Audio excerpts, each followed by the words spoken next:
It was founded in 1728 by the mathematician and astronomer Jai Singh, who aspired to make it the most wonderful city in India, and succeeded at least in making it the most unique. This main street is over 100 feet in width and about 2 miles in length, running in a straight line. In addition to being purely oriental in its atmosphere, Jaipur is one of the cleanest and most prosperous cities in India.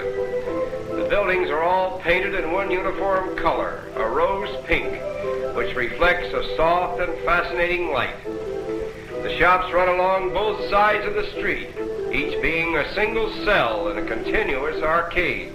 The roofs seem to provide a habitation for goats, and more particularly for monkeys, who skip about from window to window, helping themselves to anything and everything that suits their fancy. Perhaps there is no place in the world where birds and beasts live in closer proximity with mankind than they do here in Jaipur. The reason for this may be due to the fact that the Jain religion, a more orthodox branch of Hinduism which thrives here, prohibits the injuring or killing of anything that lives in flesh. The adherents of this religion, numbering about 1 million of India's population, would not so much as lift a finger to brush a fly or an insect from their baby's eyes. Moreover, the Jains actually support beast hospitals where old or lame animals are housed and fed. These little tick birds, however, are not so religious, for their diet consists of the ticks and insects which inhabit the skins of dumb beasts. It is remarkable to note how little fear the animals and birds seem to have of each other, or of the human life that moves about them. Aside from the extremes of religious fanaticism, this kindness to dumb animals seems to reflect itself upon the people of Jaipur, for they are of a contented and peaceful nature, living in a sort of bovine resignation to life as it chooses to deal with them and all that lives around them.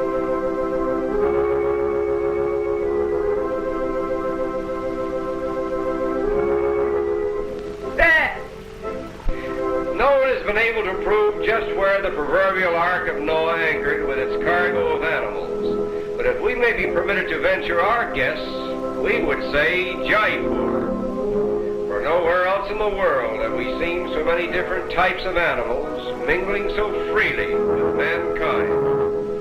This leopard has a little growl for us, but for his master, he has all the gentleness of a kitten.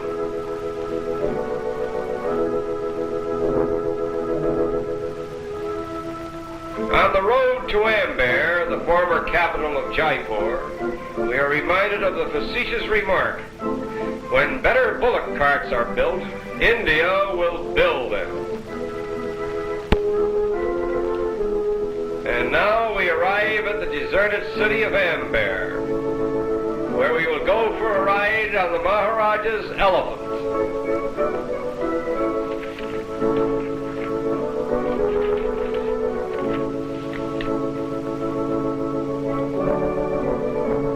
The approach to the Maharaja's palace on the back of one of his elephants lends an atmosphere to the journey that is typical of India.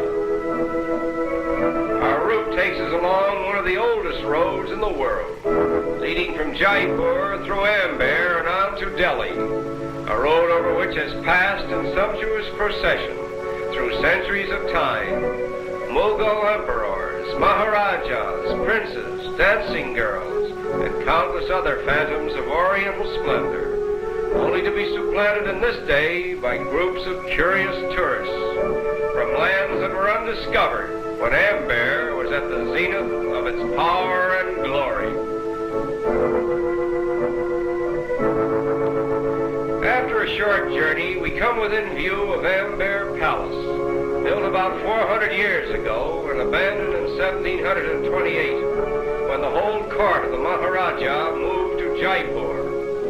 There are several of these deserted palaces throughout India, which were built at enormous cost and then suddenly abandoned by the whim of an extravagant ruler who apparently enjoyed the thrill of building new palaces and new cities. The silence and repose of Amber is now emphasized by the wild peacocks, which are prone to inhabit the abandoned habitats of men. The grounds of the palace also provide a haunt for wild monkeys. It seems strange that with his uncanny resemblance to man, the monkey should have found almost no use in connection with human life, save to satisfy curiosity and to provide certain bits of information in man's search for the so-called missing link. Look closely and you will see an occasional baby monkey clinging to its mother. It is said that the attachment of the mother monkey to her young has no parallel in the whole animal kingdom, for only the death of the mother can possibly separate her from her baby.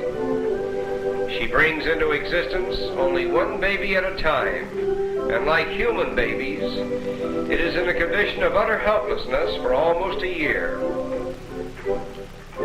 Less fortunate than the wild monkeys of India are the ones that are caught by fakirs and trained with infinite patience for the amusement of the people. The Indian fakir, with his little animal circus, provides entertainment for the native Indian, even as the motion picture theaters provide entertainment for the masses in other countries.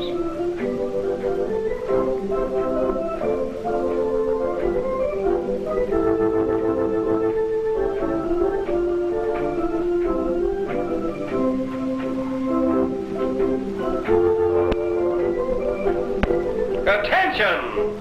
The camel cart of His Highness, the Maharaja of Jaipur.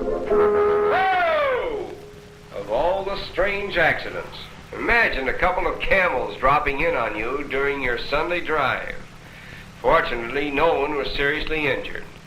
After a moment of adjustment, the automobile and the camel cart go their respective ways, little the worse for their experience. Nevertheless, this strange accident illustrates with a moral the fact that automobiles are out of place in Jaipur.